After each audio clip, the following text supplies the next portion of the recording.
গোপালচন্দ্রের মাটির বাড়ি, উপরে টিন, 70 বছর ধরে মাটির দেওয়াল, আর উপরের টিনও 70 বছরের। এখানেই এখনও বসবাস করেন গোপালচন্দ্র মহাশয়।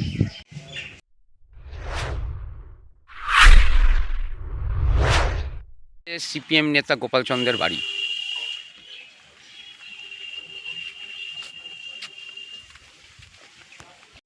মাটির বাড়ি, উপরে টিন, সেই 70 বছর পুরনো, সব দু একটা টিন, দেওয়ালের টিন নতুন।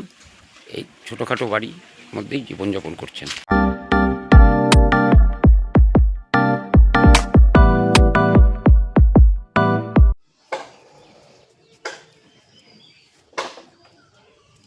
নমস্কার, সকলের সাথে সমাজের মাঝে এপি অকপট আছে। বর্তমান সময়কালে রাজ্যে যে সরকার ক্ষমতা আছে, তৃণমূল কংগ্রেস বা বাম বিরোধী অনেক দলই 34 বছরের বামফ্রন্টের শাসনকালে কি কি হয়েছে, কি কি খারাপ কাজ হয়েছে, রাজনৈতিক নেতারা, সিপিএমের নেতারা কে কেমন জীবনযাপনের মান উন্নয়ন করেছেন বা মান জীবনযাপন করেছেন, অনেক কথা হয়। বর্তমান তো যা চলছে আপনারা সবাই দেখতেই পাচ্ছেন, এবং আমি কথাও বলে আপনাদের সামনে তুলে ধরব। আজকে আমি যেখানে এসেছি, এটা নদিয়া জেলার চাকদহের দুধকুমারে।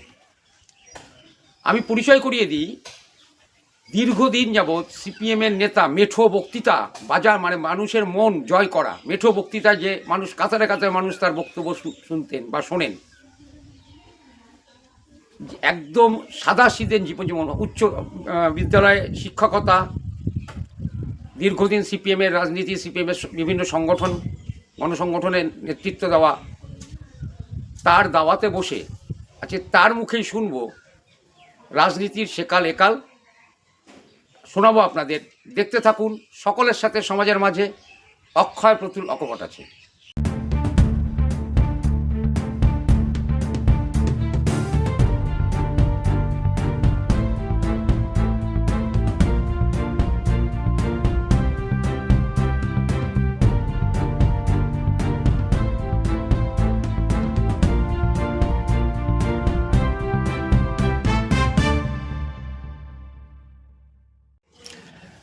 আমরা এখন আবার কথা বলছি প্রাক্তন শিক্ষক এবং সিপিএম বাম রাজনীতির গ্রামাঞ্চলের মানুষের একজন আইকন, যার মেঠো বক্তৃতায় প্রচুর মানুষ আকৃষ্ট হন।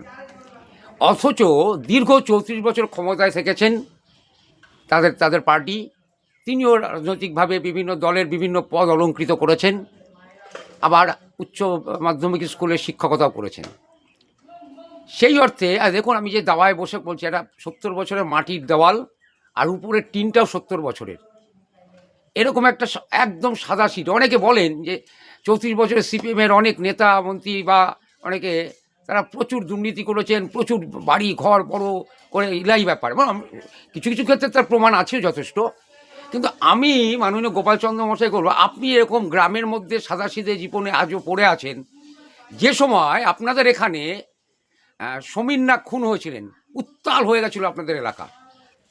এখানকার বামপন্থী কর্মী নেতা তারা এলাকা ছেড়ে পালাতে বাধ্য হয়েছিলেন, কিন্তু আপনার উপরেও অনেক অত্যাচার সত্ত্বেও আপনি এই গ্রামে, এই দুধকুমারে আজও এইভাবে পড়ে আছেন এবং অতি সাদাসিধে জীবনযাপন করছেন। এর রহস্য কি? রহস্যের কিছু না, আসলে এই গ্রাম আমার ঠিক জন্ম না হলেও একেবারে জন্মকালীন থেকে এই গ্রামে আমি বসবাস করি। আর এই গ্রামের মানুষের প্রতি মানুষের ভালোবাসা পেয়েছি প্রচুর। সেই ভালোবাসার জন্যেই এই গ্রামে আমার থেকে যেতে বাধ্য হয়েছে, এক কথায় বলতে পারি। এবং এখনো সেই ভালোবাসা। কিন্তু এই গ্রামের মানুষও তো আপনার দলকে প্রত্যাখ্যান করে। না করেনি। এই বছরেও এত ডামাডোলের বাজারেও এই বছরও আমি যেখানে বসে আছি, এই পঞ্চায়েত সিটটা বামফ্রন্টের। আচ্ছা, আমার জানা ছিল না। রাখাল বিশ্বাস এখানকার পঞ্চায়েতের মেম্বার। আমরা কোনোদিন পরাস্ত হইনি, এখনো না। 11 সালেও না। আর আপনার এইভাবে এখানে থেকে যাওয়ার রহস্যটা যদি? ওই যে রহস্য একটাই, এই গ্রামের মানুষের ভালোবাসা।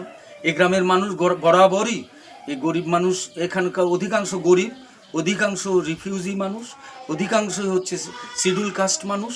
অন্যান্য স্বজাতি আছেন, ওবিসি আছেন বা জেনারেল কাস্ট আছেন, কিন্তু বেশিরভাগ শিডিউল কাস্ট মানুষ। কিন্তু এরা সরল সাদাসিধে জীবনযাপন করেন। অধিকাংশ মানুষ মাটি, এই যে জন খাটে আর কি, কোদাল কুপিয়ে খান, এরকম মানুষের সংখ্যাই বেশি। বেশিরভাগ মানুষ গরিব। সব মানুষ গরিব থাকলে তার মধ্যেখানে আমি বড়লোক হয়ে শান্তি পাবো না। সেই জন্য আপনি এবং বড়লোক আপনার হওয়ার আশা আমার আপনার কোনোদিন ছিল আশপাশে না। আপনারই সমকক্ষ অনেক সিপিএম নেতা বা বাম নেতা এই বিষ্ণুপুর চুয়াডাঙ্গা অঞ্চল থেকেই, যারা সম্ভবত 2003 সালে সমীরনাথ খুন হয়েছিলেন সম্ভবত, সেই সময় রাস্তাঘাট বন্ধ, এলাকায় অনেকে চলে, তার পরবর্তীকালে তারা তার গ্রাম ছেড়ে দিয়ে চাকদহ বা অন্য শহরে অন্যান্য জায়গায় বাড়ি ঘর করে নিয়েছেন। কিন্তু আপনিও সেই সময় তো আপনার উপরও অত্যাচার বা আপনার উপরও ডিস্টার্ব হয়েছিল, আপনি ছেড়ে যাননি তো? না, যাইনি, মানে যাব না বলেই যাইনি। আর তাদের যাওয়া একটা তো ওই রাজনৈতিক ডামাডোল একটা কারণ সামান্য থাকতে পারে, তবে তাদের ব্যক্তিগত জীবনে চাকরি বাকরি, যাতায়াতের সুবিধা অসুবিধা, এগুলো ভাবনা চিন্তা কিছু কাজ করে। আর আমরা তো চাই যে মানুষের জীবনটা আরও মানে স্বাচ্ছন্দ্যপূর্ণ হোক। সেই জীবনের আশাতেই তো কমিউনিস্ট পার্টি করা, যে আমরা সমাজ পরিবর্তন করব, সমাজের সম্পদকে সমবন্টনের মধ্য দিয়ে সবার সুখ, সবার আনন্দ, আমরা এটা চাই। তা তারা চেষ্টা করেছেন, সফল হয়েছেন। আর আমি করতে পারিনি মানে তারা করবেন না এটা হয় না। তারা করেছেন, না, অনুচিত আপনারও কাজ তো কিছু উপায় ছিল, করেনি। আপনি করতে পারেননি না, না করতে চাননি? করতে চাইনি এই জন্যে যে আমি এই যে একটা কথাই বললাম, এই গ্রামের মানুষ আমাকে খুব ভালোবেসেছে, খুব ভালোবাসা পেয়েছি এই গ্রাম থেকে। তাই এই গ্রামের মানুষ কষ্টে থাকবেন আর আমি আমার নিজেকে আলাদা করে সুখী জীবনযাপন ও সুখ আমি সুখ বলে মনে করতে পারিনি। আপনার কি মনে হয়নি এই ধরনের নেতৃবৃন্দ শহরে চলে যাওয়াতে গ্রামে একটা দলীয় ক্ষেত্রে নেতৃত্বের সংকট দেখা দিয়েছে? কিছু তো হয়, একটা যে কোনো এই এখানে একটা গ্লাস আছে, এটা না থাকলে জায়গাটা শূন্য হলো, তার অভাব তো থাকবেই। তবে সেই অভাব, এটা সমাজের নিয়মই হলো যে আসা যাওয়া করবেই। আসা যাওয়া না করলে কোনো দিন সমাজটা এগোতে পারে না, এটা হবেই। স্বাভাবিক নিয়মেই কিছু মানুষ তারা কর্মব্যস্ত হবেন, অন্য জায়গায় যাবেন বা অন্য কারণে থাকবেন। আবার কিছু মানুষ নতুন তৈরি হবে, তারা ওই জায়গাটা গ্যাপ পূরণ করবে, এইভাবেই এগোবে। তবে প্রাথমিকভাবে একটু কষ্ট হয়, স্বাভাবিক এটা। আপনি প্রাক্তন শিক্ষক, আগামীকাল শিক্ষক দিবস, আর বর্তমান শিক্ষা ব্যবস্থা নিয়ে আপনি বললেন, কিন্তু আমাদের এই যে আমাদের চ্যানেল এপি অকপটে, আমাদের দর্শকদের কাছে আপনার একজন রাজনৈতিক ব্যক্তিত্ব নয়, একজন শিক্ষক হিসাবে আপনার যদি কোনো বার্তা থাকে একটু বলবেন। না, শিক্ষক মানে এই আমাদের সত্যপ্রিয় রায় একসময় মন্ত্রী হয়েছিলেন, তিনি আমাদের শিক্ষক আন্দোলনের এক পুরোধা পুরুষ ছিলেন বাংলায়। তার একটা কথা ছিল, মোরা শিক্ষক ধরণীর মোরা দীক্ষক। এবং আমরা দীক্ষা দিই মানুষকে, এটা উনি বলেছিলেন যে এই ধরনের মানে পৃথিবীতে যত মানুষ জন্মাবে তাদেরকে দীক্ষা দেওয়া হতো। দীক্ষা অর্থে এটা একটু ভাববাদী কথা, দীক্ষা গুরু শিক্ষা গুরু। তাহলে দীক্ষা দিই মানে আমরা উদ্বুদ্ধ করি মানুষকে, তাকে সততার জন্যে, তার সৌজন্যের জন্য, তার ভদ্রতার জন্য, তার দেশকে ভালোবাসার দেশপ্রেমের জন্য আমরা তাদেরকে উদ্বুদ্ধ করি। সেই শিক্ষায় তাদের শিক্ষিত করে তুলতে চাই। এটাই একজন শিক্ষকের মূল লক্ষ্য হওয়া দরকার। আপনি এই বললেন, কিন্তু পাশাপাশি এটা তো ঠিক, বর্তমান ক্ষেত্রে আপনি যদি বলুন একটা বিদ্যালয়ে যেটা এখনও এর ঘুরে আসতেই হচ্ছে প্রশ্নটাতে, যে মানে চাকরি কিনে নেওয়া শিক্ষক শিক্ষকতা করেন, তাহলে কি সেই স্কুলের ছাত্রদের সমাজে প্রতিষ্ঠিত বা সঠিক শিক্ষাদান করতে পারবেন? না, এটা ঠিক চাকরি কিনে নেওয়া মাত্রেই পারবে না এরকম নয়। চাকরি হচ্ছে না বলে অনেকে, যেমন সিনেমা হলে টিকিট না পাওয়া গেলে ব্ল্যাকে কাটে। এটাকে আপনি সেই সাথে বলছেন ব্ল্যাকে কাটে, ওরা ব্ল্যাকে কেটেছেন, অপরাধ করেছেন, কিন্তু তাদের মধ্যে শিক্ষা দেওয়ার ক্ষমতা নেই সবার, এমন না। আমরা সেই জন্য যোগ্য অযোগ্য বলছি না, যোগ্যতা আছে বলেই শিক্ষকতার সুপ্রিম কোর্ট তো যোগ্য বলছে না, তারা বলছে টেন্টেড আনটেন্টেড। হ্যাঁ, মানে টেন্টেড মানেটা হচ্ছে মানে যে হচ্ছে দুর্নীতি করে পেয়েছে, আর যে হচ্ছে আনটেন্টেড যে কলুষ মুক্ত, দুর্নীতি করেনি। দুর্নীতি কেবল বোকারা করে, আর চালাক চতুর শিক্ষিতরা দুর্নীতি করে না তা তো না। দুর্নীতির মধ্যেও ভালো লোক, মানে দুর্নীতি অনেক সময় বাধ্য হয়ে করেছে অথবা ক্ষমতার জোরে করেছে। যারা করেছেন তারা অপরাধ করেছেন, তার শাস্তি পাচ্ছেন। তার মানে সবাই অযোগ্য শিক্ষক এই কথাটা না। না, সেই সাথে যারা যোগ্য তাদেরও তো চাকরি ছিল, তাদের না, এই পরীক্ষা যে করছে। বললাম যে রাজার পাপের রাজ্য নষ্ট, রাজার পাপের রাজ্য নষ্ট হয়েছে। কোর্ট যখন বলেছিল যে লিস্টটা এতদিনে লিস্ট বের করছো, যে বাংলায় একটা কথা আছে না, সেই তো মল খসালি, তা সেই যদি মল খসালে এতদিন আগে বের করে দিলে না কেন? তাহলে তো কোর্ট বলেছিল যে আমি অন্যদের বাতিল করব না, তুমি খালি লিস্টটা দাও। তা তো পূর্ণ লিস্ট দেওয়া হয়নি। না, তাও দেয়নি, এখনো কয়েক হাজার বাকি থাকলো। তার মধ্যে অবশ্যই আছে, অশিক্ষক কর্মী আছেন, তারা আছেন, তারাই সংখ্যায় বেশি আছেন। কিন্তু এটা যদি প্রথমেই দিয়ে দিতেন, তাহলে আজকে এই যাদের আনটেন্টেড হয়ে আছেন তাদের এত বড় ক্ষতি, এটা মেনে নেওয়া যায় না। এই ক্ষতিটা হতো না, তাদের এত বড় ক্ষতিটা মেনে নেওয়া যায়। শুধু এটা গোটা ব্যবস্থাটাই এই দুর্নীতিমূলক হয়েছে, এই গোটা প্রক্রিয়াটাই দুর্নীতিমূলক, এই গোটা প্রক্রিয়াটাই দুর্নীতিতে হয়েছে বলেই আজকে, তা না হলে দেখছেন না যারা বাইরে, যারা চাকরি পায়নি অথচ পাওয়ার যোগ্য ছিল, তারাও তো বাইরে আন্দোলন করে বেড়াচ্ছে। আমরা তাদের দিকটা দেখবো না? তাদের তাহলে এই যে যাদের নাম বললো যে 1806 জনই হোক, এই 1806 জনের জায়গায় ওই 1806 জন তো আসতে পারত, যারা বাইরে বসে আছে। তাহলে এইটা গোটা প্রক্রিয়াটার মধ্যেই একটা দুর্নীতি, একটা প্রাতিষ্ঠানিক দুর্নীতি যাকে বলা যায়, এটা হয়েছে। এটা করবেই, এই সরকারটাই তো দুর্নীতির উপরে দাঁড়িয়ে আছে, কেউ ভালো না। এই কারও কোথাও আমাদের একটা আমি মনোজ মিত্রের একটা নাটকে পেয়েছিলাম, ঘেও কাঁঠালে ভালো কোয়া খুঁজে লাভ নেই। ঘেও কাঁঠাল মানে যে কাঁঠালটা পচে গেছে তার মধ্যে ভালো কোয়া খুঁজে লাভ নেই। তা এ তো পচা একটা সরকার, এর মধ্যে আপনি ভালো কাকে পাবেন? একজনও ভালো নেই, একজনও ভালো নেই, সব চোর, আগা পাঁচতালা চোর। আপনাকে আমার শেষ প্রশ্ন, এর থেকে উত্তরণের উপায় কি? বাম রাজনীতির উত্তরণের বা কি রাজ্যের উত্তরণের বা কি? বাম রাজনীতির এই মানুষ যেদিন ঘুরে দাঁড়াবেন, মানুষ ঘুরছেন, মানুষ মোহভঙ্গ হচ্ছে। বিজেপির ওপর একটা মোহ হয়েছিল, এখন আস্তে আস্তে সেটা থেকে মানুষ দূরে যাচ্ছে। বিজেপি সেটা বুঝে ফেলেছে, সেই জন্য এখানে তৃণমূলকে টেকানোর চেষ্টা করছে, ওরা আসতে পারবে না।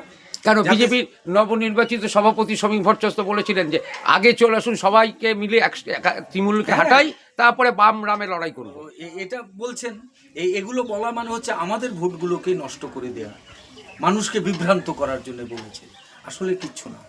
এই জন্য আমরা বলছি যে এর উত্তরণ একমাত্র মানুষই, জনগণই শক্তি, জনগণই আনবে এই দশা থেকে মুক্তি, এছাড়া অন্য কোনো কথা নেই। জনগণই এই দশা থেকে আমাদের মুক্তি আনবে, আর সেই জনগণ তৈরি হচ্ছে। ও যত যায় লোকে বলুক, যত প্রচার যন্ত্র করুক, মানুষের অন্তরে এটা বোঝে না যে লক্ষ্মীর ভাণ্ডার পাচ্ছে, সে মাও বুঝতে পাচ্ছেন যে আমার 1000 টাকায় কদিন চলে, কতটুকু চলবে, আমার ছেলেটার হচ্ছে না, আমার মেয়েটার হচ্ছে না, তাহলে কি হবে ভবিষ্যৎ। এইটা বুঝতে শুরু করেছে তখন মানুষই এর পরিবর্তন ঘটিয়ে দেবে। ওই যে একটা প্রবাদে আছে, ইয়েতে আছে, ওই যে পৌরাণিক কাহিনীতে আছে, যে যখন কৃষ্ণ জন্মাচ্ছে তখন কংস গিয়ে কৃষ্ণ ভেবে মেয়েটাকে যে পাল্টাপাল্টি করে আনলো, তাকে আছাড় মেরে মারতে গেল, আর সে মহামায়া হয়ে উপরে উঠে ওখান থেকে দৈববাণী করেছিল। কি দৈববাণীটা ছিল, তোমারে বধিবে যে গোকুলে বাড়িছেছে। তা এই তৃণমূল, এই বিজেপিকে বধিবে যে গোকুলে বাড়িছেছে। গোকুল কোনটা? এই গ্রাম। গোকুল কোনটা? এই শহরের বস্তি, ওই শহর, বিভিন্ন ওয়ার্ড, সেখানে মানুষ কিন্তু এখন তারা সময়ের অপেক্ষায় আছে, তারা একটা দিন এর নেবে। আমি ব্যক্তিগতভাবে রাজনীতির অত বড় কর্মী না, বা অত বড় নেতা আমি কোনো দিনই নই, কিন্তু আমার যেটুকু অভিজ্ঞতা, আমি 72 সাল থেকে রাজনৈতিক কর্মকাণ্ডের সঙ্গে কম বেশি যুক্ত, 72 সাল থেকে। সুতরাং আমার যে অভিজ্ঞতা, সেই অভিজ্ঞতা হচ্ছে যে চরম একটা দুর্ঘটনার সময়ই একটা সম্ভাবনা তৈরি হয়, সমস্যার চরম, তার মধ্যেই সম্ভাবনার বীজ। ভোরবেলাটা যখন দেখবেন, যে যদি কোনো দিন ভোর রাতে ঘুম থেকে ভাঙেন, তা দেখবেন শেষ রাতে অন্ধকারটা গাঢ় হয়, কারণ সামনে সূর্য উঠবে। আপনাকে এই সূত্রে একটা জিনিস ধরিয়ে দিই, মানে আপনি যথেষ্ট জানেন প্রাজ্ঞ রাজনীতিক। সম্প্রতি মহারাষ্ট্র, দিল্লি, মধ্যপ্রদেশ যে রাজ্যগুলোতে বিধানসভা নির্বাচন হলো, দেখা গেল অনুদান ভিত্তিক লড়াই, মানে যে বেশি অনুদান দেবে ভোট তার দিকে, বিষয়টা হলেও তাই, দিল্লিতেও তাই হয়েছে, মহারাষ্ট্রেও তাই হয়েছে। তো এ রাজ্যে কিছুদিন আগেই বিরোধী দলনেতা শুভেন্দু অধিকারী বলেছে তারা যদি ক্ষমতায় আসে তারা রাজ্যে লক্ষ্মী ভাণ্ডার করে দেবে 3,000 টাকা, অন্যান্য প্রকল্পগুলোতে আরও বড়। তাহলে সেই অনুদানের ভিত্তির ভোট হয়ে যাবে না তো আবার? ওরা ওই জায়গায় নিয়ে যেতে চাইছে, ওরা ওই জায়গায় নিয়ে যেতে চাইছে। এটা বেসিক কোশ্চেনগুলোকে মানুষকে ভুলিয়ে দিতে চাইছে। মানুষের যে মূল প্রশ্ন, তার কর্মসংস্থান, মূল প্রশ্ন অর্থনৈতিক ব্যবস্থা, মূল প্রশ্ন শিক্ষা, মূল প্রশ্ন স্বাস্থ্য, এগুলো থেকে মানুষের দৃষ্টি ঘুরিয়ে দিয়ে মানুষকে সাময়িক লোভের বশবর্তী করবার চেষ্টা তারা করছে। এটা করবেই, এটা বুর্জুয়া শক্তি, দক্ষিণপন্থী শক্তি এটা করে। আমাদের কাজ হলো এই মানুষের কাছে যাওয়া, মানুষকে এই থেকে বিরত করবার জন্যে আমাদের যে আদর্শগত প্রশ্ন সেগুলোকে মানুষের কাছে তুলে ধরা, অতীতের যে দৃষ্টান্তগুলো সেগুলোকে সামনে এনে আজকের দিনের সঙ্গে তার তুলনা করা। আপনাকে একটা সম্পূর্ণ ব্যক্তিগত প্রশ্ন করছি। আপনি বা আমি চাকদা আশপাশ অঞ্চলে বা জেলার, নদিয়া জেলার বিভিন্ন প্রান্তে ঘুরি, বহুজন আমাকে এই কথাটা বলেছে যে আপনি গোপালচন্দ্র যে রাজনীতি বা যে চেতনা, যে বক্তব্য মানুষের মধ্যে উপস্থাপন করেন, আপনার দলে আপনার যে পদ পাওয়া উচিত ছিল, অনেক হয়েছে এটা গোপালচন্দ্রের ক্ষেত্রে যে বঞ্চনা হয়েছে, এটা সাধারণের কথা বলছি, আপনার দলের লোকের বা যারা আপনাকে চেনে জানে তাদের বক্তব্য আমাদের কাছে বলেছে। আমি তাই আমার এই মাধ্যমেও আপনাকে তুলে দিচ্ছি। আপনার কি এটা মনে হচ্ছে কখনো আপনার দল আপনাকে সঠিক জায়গায় বা সঠিক মর্যাদার জায়গায় নিয়ে যায়নি? না না, মানুষের ভাবনা আর সাংগঠনিক ভাবনা এক হয় না কখনো। কারণ সংগঠন ভেতর থেকে দেখে, মানুষ বাইরে থেকে দেখে। সুতরাং আমি এটা মনে করি না।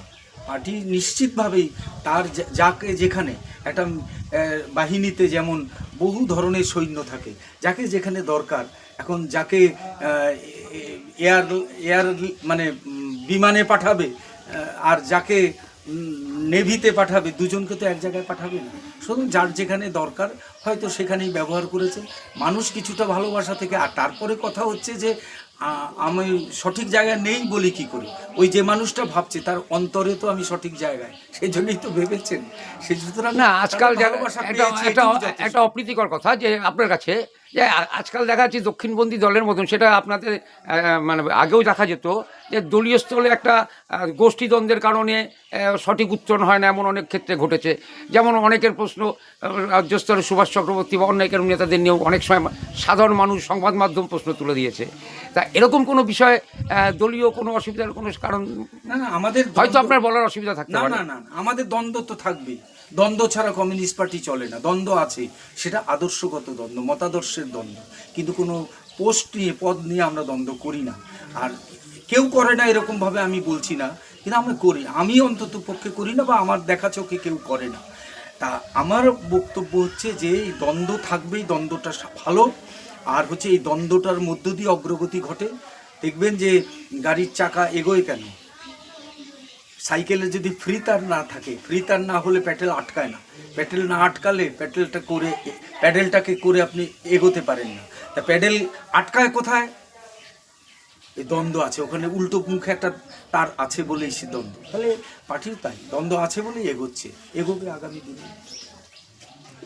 আপনাকে অনেক ধন্যবাদ। আপনি আপনার মূল্যবান সময় আমাদেরকে দিলেন এবং আমরা দর্শকদের পক্ষ থেকে বা আমার চ্যানেল আপনাকে আরেকবার অভিনন্দন এবং ধন্যবাদ জানাই যে আপনি এই মূল্যবান সময় দিলেন যা আমরা আমাদের দর্শকদের সামনে তুলে ধরবো। দেখতে থাকুন সকলের সাথে সমাজের মাঝে এপি অকপট। 30 বছর ক্ষমতায় ছিলেন, হাই স্কুলে শিক্ষকতা করেছেন। সিপিএম নেতা গোপালচন্দ্রের বাড়ি দেখুন, দুধকুমার, নদিয়া থেকে দুধকুমার থেকে বলছি। দেখুন, এই হচ্ছে বাড়ি গোপালচন্দ্রের।